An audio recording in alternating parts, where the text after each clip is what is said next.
Assalamualaikum warahmatullahi wabarakatuh. Perkenalkan, nama saya Martiana Soliha dengan NPM 6021210039 dari kelas A Metode Assessment Center. Di sini saya akan menjelaskan mengenai tips and trik simulasi dalam Assessment Center. Simulasi dalam Assessment Center merupakan suatu komponen yang penting untuk memungkinkan peserta dapat menunjukkan kompetensi dan juga kemampuan mereka dalam situasi yang mirip dengan situasi kerja yang sebenarnya.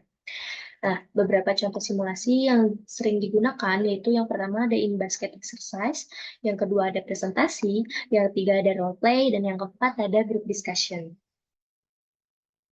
Kemudian tips and tricks spesifik untuk simulasi dalam assessment center ada 7. Yang pertama yaitu pemahaman tentang simulasi, di mana kita perlu memahami dengan jelas format dan tujuan dari setiap simulasi yang nantinya akan dilakukan. Kemudian jika ada hal yang kurang jelas, kita perlu bertanya dan juga memastikan sebelum simulasi dimulai. Nah, yang kedua yaitu ada persiapan yang matang, di mana kita perlu mempelajari dan berlatih setiap jenis simulasi yang mungkin akan diberikan nanti, seperti in-basket exercise, presentasi, role play, maupun group discussion. Kemudian kita juga perlu membuat perencanaan atau skenario yang realistis untuk setiap simulasi. Nah, yang ketiga di sini ada manajemen waktu.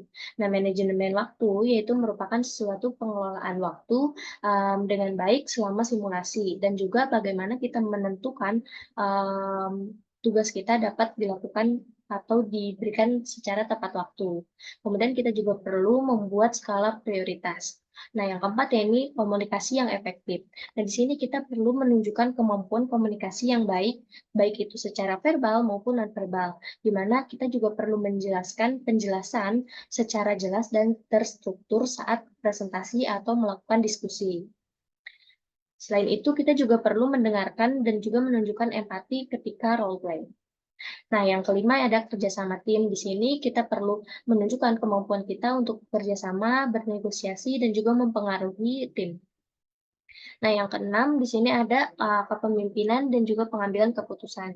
Di sini kita perlu menunjukkan kemampuan kita dalam mengambil keputusan dan juga memimpin, di mana kita perlu menjelaskan pengambilan keputusan kita dan juga bagaimana pertimbangan kita dalam mengambil keputusan. Nah, yang terakhir atau yang ketujuh yaitu fleksibilitas dan adaptasi. Nah, di sini kita perlu bersikap fleksibel dan juga mampu beradaptasi dengan perubahan yang nanti ada, di mana kita menunjukkan kemampuan kita dengan melakukan penanganan tekanan dalam situasi yang tidak terkendali. Mungkin hanya itu tips and trick yang dapat saya sampaikan. Kurang lebihnya mohon maaf. Terima kasih. Wassalamualaikum warahmatullahi wabarakatuh.